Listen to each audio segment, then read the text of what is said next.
ఆకాశవాణి ప్రాంతీయ వార్తలు చదువుతున్నది మొక్కపాటి లక్ష్మీనాగమాధురి.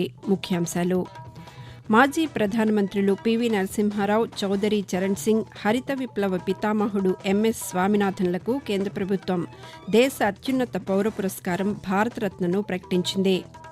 రాష్ట ముఖ్యమంత్రి వైఎస్ జగన్మోహన్ రెడ్డి ప్రధానమంత్రి నరేంద్ర మోదీతో ఈ ఉదయం ఢిల్లీలో భేటీ అయ్యారు. భారత్ ప్రపంచంలో 4వ అతిపెద్ద రైల్వే వ్యవస్థగా రూపొందిందని కేంద్ర పర్యాటక, సాంస్కృతిక శాఖల మంత్రి జి. కిషన్ రెడ్డి పేర్కొన్నారు. రాష్టంలో 1600 కోట్ల రూపాయలతో ఆలయాల అభివృద్ది పనులు చేపట్టామని రాష్ట దేవాదాయ శాఖ మంత్రి కొట్టు సత్యనారాయణ తెలిపారు. యువతలో క్రీడా నైపుణ్యాన్ని, స్ఫూర్తిని పెంపొందించేందుకు రాష్ట ప్రభుత్వం ఆడుదాం ఆంధ్ర కార్యక్రమాన్ని చేపట్టిందని క్రీడా శాఖ మంత్రి ఆర్కే రోజా పేర్కొన్నారు. వార్తల వివరాలు: కేంద్ర ప్రభుత్వం ఈరోజు ముగ్గురికి భారతరత్న పురస్కారాలను ప్రకటించింది. మాజీ ప్రధానమంత్రులు పివి నరసింహారావు, చౌదరి చరణ్ సింగ్, హరిత విప్లవ పితామహులు, వ్యవసాయ శాస్త్రవేత్త ఎంఎస్ స్వామినాథన్ను దేశ అత్యున్నత పౌర పురస్కారంతో గౌరవించింది.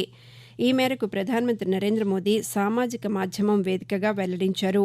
ఇలా ఉండగా బీజేపీ సీనియర్ నాయకులు ఎల్కే అద్వానీ, బీహార్ మాజీ ముఖ్యమంత్రి కర్పూరీ సింగ్ ఠాకూర్లకు కేంద్ర ప్రభుత్వం ఇటీవలే భారతరత్నను ప్రకటించింది.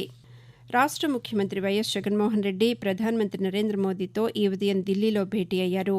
రాష్ట్రానికి రావాల్సిన నిధులు, పెండింగ్ బకాయిలపై చర్చించినట్లు సమాచారం. అలాగే ప్రత్యేక హోదా, పోలవరం ప్రాజెక్టు నిధులు, తెలంగాణ నుంచి రావాల్సిన విద్యుత్ బకాయిలు వంటి అంశాలను ముఖ్యమంత్రి ప్రధానమంత్రి దృష్టికి తీసుకువెళ్లినట్లు తెలుస్తోంది. ఇలా ఉండగా ఈరోజు జగన్మోహన్ రెడ్డి కేంద్ర ఆర్థిక శాఖ మంత్రి నిర్మలా సీతారామన్తో కూడా సమావేశమవుతారని సమాచారం. ప్రపంచంలో భారత్ 4వ అతిపెద్ద రైల్వే వ్యవస్థగా రూపొందిందని కేంద్ర పర్యాటక, సాంస్కృతిక శాఖల మంత్రి జి. కిషన్ రెడ్డి పేర్కొన్నారు.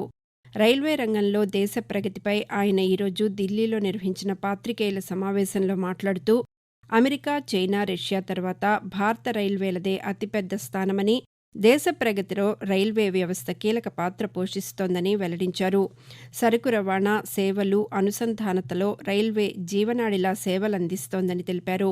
గత 10 ఏళ్లలో ప్రధానమంత్రి నరేంద్ర మోదీ అధ్యక్షతన కేంద్ర ప్రభుత్వం రైల్వేలను వేగంగా ఆధునీకరిస్తోందని, అందరికీ అందుబాటు ధరల్లో రైల్వే ప్రయాణాన్ని తీసుకువచ్చిందని తెలిపారు. రైల్వేలు ఆర్థిక వృద్ధికి దోహదం చేయడంతో పాటు సాంస్కృతిక సంబంధాలు మెరుగుపడటానికి, ఏక్ భారత్ కల సాకారానికి దోహదపడుతున్నాయని తెలిపారు. దేశ సమగ్రతకు ప్రతీకగా నిలుస్తున్న రైల్వే వ్యవస్థ ద్వారా ప్రతి సంవత్సరం 800 కోట్ల మంది ప్రయాణికులు తమ తమ గమ్యస్థానాలకు సురక్షితంగా చేరుతున్నారని కిషన్ రెడ్డి వివరించారు. పల్లెకు పోదాంలో భాగంగా రాష్ట్రంలో ఉన్న 21,000 గ్రామాల్లో రేపటి నుండి 24 గంటల పాటు భారతీయ జనతా పార్టీ నాయకులు, కార్యకర్తలు పర్యటిస్తారని బీజేపీ రాష్ట్ర అధ్యక్షురాలు దగ్గుబాటి పురంధేశ్వరి తెలిపారు. విజయవాడ పార్టీ కార్యాలయంలో ఆమె ఈరోజు పాతికేయులతో మాట్లాడుతూ ఎన్నికల దృష్ట్యా బీజేపీ అనేక కార్యక్రమాలు చేపడుతుందని వివరించారు. క్షేత్రస్థాయిలో పార్టీ బలోపేతం చేసేందుకు గావ్ ఛలో అభియాన్ పేరుతో కార్యక్రమాన్ని నిర్వహిస్తున్నామని తెలిపారు. ఈ కార్యక్రమంలో బీజేపీ నాయకులు, కార్యకర్తలందరూ గ్రామాలకు వెళ్లి ప్రజల సమస్యలు, ఇబ్బందులు తెలుసుకుని రాష్ట్ర నాయకత్వానికి అందజేస్తారని వివరించారు. పల్లె ప్రజల పాట్లు తెలుసుకుని పరిష్కారం దిశగా ఆలోచన చేస్తామని పురంధేశ్వరి పేర్కొన్నారు. రాష్ట్రంలో 1600 కోట్ల రూపాయలతో ఆలయాల అభివృద్ది పనులు చేపట్టామని రాష్ట్ర దేవాదాయ శాఖ మంత్రి కొట్టు సత్యనారాయణ తెలిపారు. వెలగపూడి సచివాలయంలో మంత్రి నిన్న పాతికేయులతో మాట్లాడుతూ 5 ఏళ్లలో రాష్ట్ర ప్రభుత్వం దేవాదాయ శాఖ ఆధ్వర్యంలో 4500 కొత్త ఆలయాలను నిర్మించిందని వివరించారు. గ్రామీణ ప్రాంతాల్లో ఆదాయం తక్కువగా ఉండే చిన్న దేవాలయాల్లో కూడా నిత్యం ధూప దీప నైవేద్య కార్యక్రమాలు కొనసాగేలా డీడీఎన్ఎస్ పథకం పేరుతో అర్చకులకు తగిన ఆర్థిక సహాయం అందిస్తున్నానని వివరించారు. హిందూ ధర్మ ప్రచార పరిషత్ ద్వారా వార మహోత్సవాలను నిర్వహిస్తున్నామని, అర్చక వెల్ఫేర్ బోర్డు, ఆగమ సలహా మండలి, అర్చక ట్రైనింగ్ అకాడమీని ఏర్పాటు చేశామని తెలిపారు. రాష్ట్రంలోని ప్రముఖ ఆలయాల్లో ఆన్లైన్ ద్వారా బుకింగ్ సౌకర్యం కల్పించే విధంగా సాఫ్ట్వేర్ను అందుబాటులోకి తీసుకువస్తున్నామని మంత్రి వెల్లడించారు. స్వయం సహాయక బృందాల మహిళలకు 4 విడతల్లో ఆసరా పథకం ద్వారా రుణాలు మాఫీ చేశామని రాష్ట్ర విద్యుత్ శాఖ మంత్రి పెద్దిరెడ్డి రామచంద్రారెడ్డి పేర్కొన్నారు. చిత్తూరు జిల్లా పుంగనూరు నియోజకవర్గంలో వైఎస్సార్ ఆసరా 4వ విడతలో మంత్రి పాల్గొని మాట్లాడుతూ 5,661 సంఘాల్లోని 50,262 మంది సభ్యులకు 52.95 కోట్ల రూపాయలను పంపిణీ చేశామని తెలిపారు. మొత్తం 4 విడతల్లో పుంగనూరు నియోజకవర్గంలో 213,70 లక్షల రూపాయలు ఆసరా ద్వారా పంపిణీ చేసినట్లు మంత్రి వివరించారు. ఆకాశవాణి ప్రాంతీయ వార్తలు వింటున్నారు. యువతలో క్రీడా నైపుణ్యాన్ని, స్ఫూర్తిని పెంపొందించేందుకు రాష్ట్ర ప్రభుత్వం ఆడుదాం ఆంధ్ర కార్యక్రమాన్ని చేపట్టిందని క్రీడా శాఖ మంత్రి ఆర్కే రోజా పేర్కొన్నారు. ఈరోజు విశాఖపట్నంలో ఆడుదాం ఆంధ్ర రాష్ట్ర స్థాయి క్రీడా పోటీలను మంత్రి ప్రారంభించారు. ఈ సందర్భంగా ఆమె మాట్లాడుతూ యువతను క్రీడల్లో ప్రోత్సహించేందుకు గ్రామ, జిల్లా, మండల స్థాయిల్లో ఇప్పటికే క్రీడా పోటీలను నిర్వహించామని తెలిపారు. ఈ రోజు నుంచి చివరిదైన 5వ దశ రాష్ట్ర స్థాయి పోటీలను ప్రారంభించడం జరిగిందని వివరించారు. ఈ నెల 13వ తేదీన ఆడుదాం ఆంధ్ర ముగింపు కార్యక్రమానికి ముఖ్యమంత్రి వైఎస్ జగన్మోహన్ రెడ్డి హాజరవుతారని రోజా వివరించారు.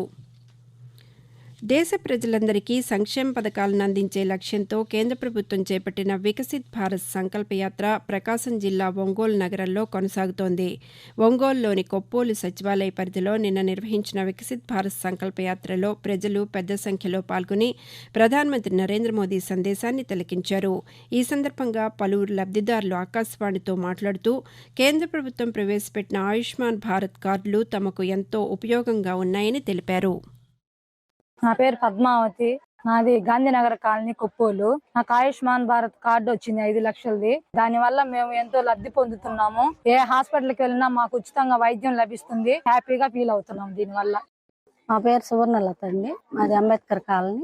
మాకు ఆయుష్మాన్ భారత్ 5 లక్షల కార్డు వచ్చింది. దాని వల్ల మేము ప్రయోజనం పొందుతున్నాము. పేదవారం కాబట్టి ఆ కార్డు ద్వారా మాకు ఆరోగ్యం గురించి వైద్యం ఉచితంగా చేయించుకొని లబ్ధి పొందుతున్నాం.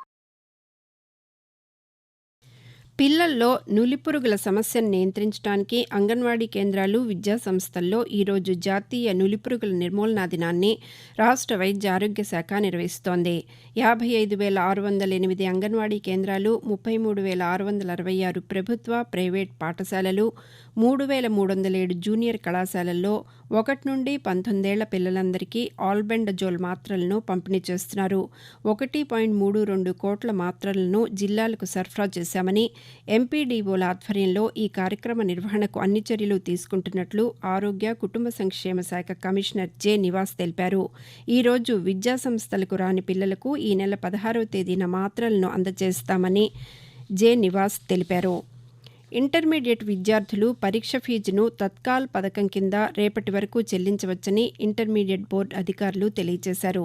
3,000 రూపాయల ఆలస్య రుసుముతో మొదటి, ద్వితీయ సంవత్సరం చదువుతున్న రెగ్యులర్, ప్రైవేట్ విద్యార్థులు ఆన్లైన్లో ఫీజు చెల్లించవచ్చని పేర్కొన్నారు. ఎస్టీ, ఎస్సీ, బీసీ దివ్యాంగులకు ఉపాధ్యాయ అర్హత పరీక్ష టెట్ పేపర్ 2 రాసేందుకు డిగ్రీలో 50% మార్కులు తప్పనిసరి అన్న నిబంధనను రాష్ట్ర విద్యాశాఖ తొలగించింది. ఈ మార్కులను 40% తగ్గించింది. టెట్ పేపర్ 1 రాసేందుకు ఇంటర్మీడియట్లో 50% మార్కులు, ఎలిమెంటరీ ఎడ్యుకేషన్లో 2 ఏళ్ల డిప్లొమా లేదా 50% మార్కులతో సీనియర్ సెకండరీతో పాటు 4 ఏళ్ల ఎలిమెంటరీ ఎడ్యుకేషన్ డిగ్రీ ఉండాలని పేర్కొంది. ఎస్టీ, ఎస్సీ, బీసీ దివ్యాంగులకు 5% మార్కుల సడలింపునిచ్చింది. రాష్ట్రంలో కొత్తగా ఏర్పాటు చేయనున్న 17 వైద్య కళాశాలలకు దివంగత మాజీ ముఖ్యమంత్రి డాక్టర్ వైఎస్ రాజశేఖర రెడ్డి ప్రభుత్వ వైద్య కళాశాలలుగా ప్రభుత్వం నామకరణం చేసింది. ఈ మేరకు వైద్య శాఖ ముఖ్య కార్యదర్శి కృష్ణబాబు ఉత్తర్వులు జారీ చేశారు. వైద్య రంగం బలోపేతానికి వైఎస్ రాజశేఖర రెడ్డి విశేషంగా కృషి చేశారని రాష్ట్ర ప్రభుత్వం పేర్కొంది. ఆకాశవాణి ప్రాంతీయ వార్తలు ముగించే ముందు ముఖ్యాంశాలు మరొకసారి. మాజీ ప్రధానమంత్రులు పివి నరసింహారావు, చౌదరి చరణ్ సింగ్, హరిత విప్లవ పితామహుడు ఎంఎస్ స్వామినాథన్లకు కేంద్ర ప్రభుత్వం దేశ అత్యున్నత పౌర పురస్కారం భారతరత్నను ప్రకటించింది. రాష్ట్ర ముఖ్యమంత్రి వైఎస్ జగన్మోహన్ రెడ్డి ప్రధానమంత్రి నరేంద్ర మోదీతో ఈ ఉదయం ఢిల్లీలో భేటీ అయ్యారు. భారత్ ప్రపంచంలో 4వ అతిపెద్ద రైల్వే వ్యవస్థగా రూపొందిందని కేంద్ర పర్యాటక, సాంస్కృతిక శాఖల మంత్రి జి. కిషన్ రెడ్డి పేర్కొన్నారు. రాష్ట్రంలో 1,600 కోట్ల రూపాయలతో ఆలయాల అభివృద్ది పనులు చేపట్టామని రాష్ట్ర దేవాదాయ శాఖ మంత్రి కొట్టు సత్యనారాయణ తెలిపారు. ఆకాశవాణి ప్రాంతీయ వార్తలు ఇంతటితో సమాప్తం.